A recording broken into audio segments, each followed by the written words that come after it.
What's the one thing students can't live without? Their cell phones. But starting next year at Whiteland Community High School, the students will need to learn a new way of life, as Whiteland will have to abide under the new Indiana state law of no cell phones in the classroom. I think it's kind of stupid. I also think it's stupid. I don't really think it's going to change anything. I'm so freaking excited. I'm not a big fan of it. It's kind of dumb, but I understand it for some kids. They just won't get off their phone. Yeah, we've never done it before, so why are we implementing it now? I'm actually really excited about it. I think it's going to lead to a lot of less distractions, especially in classes that have like AP tests at the end of it.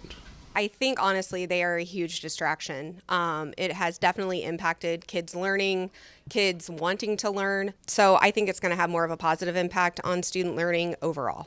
Some teachers already have a no phone policy in their classrooms. Many students don't follow the rule. Students and teachers continue to question how effective this law will be. I think it's going to be tough if I'm going to be completely transparent.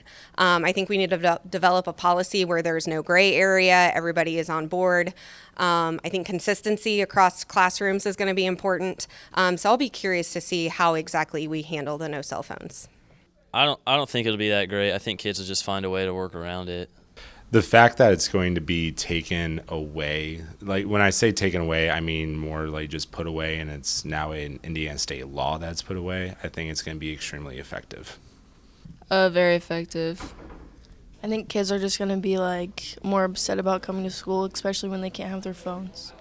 With teachers handing out write-ups daily, how will they be able to take on a new policy and possibly a new consequence? Well, with anything, I think initially you just have a conversation with the kid. I think that is probably the first route. If it happens again, notify the parents, hey, we're having an issue. And then from that point forward, I think it does need to be a write-up. So I do think a conversation needs to be had.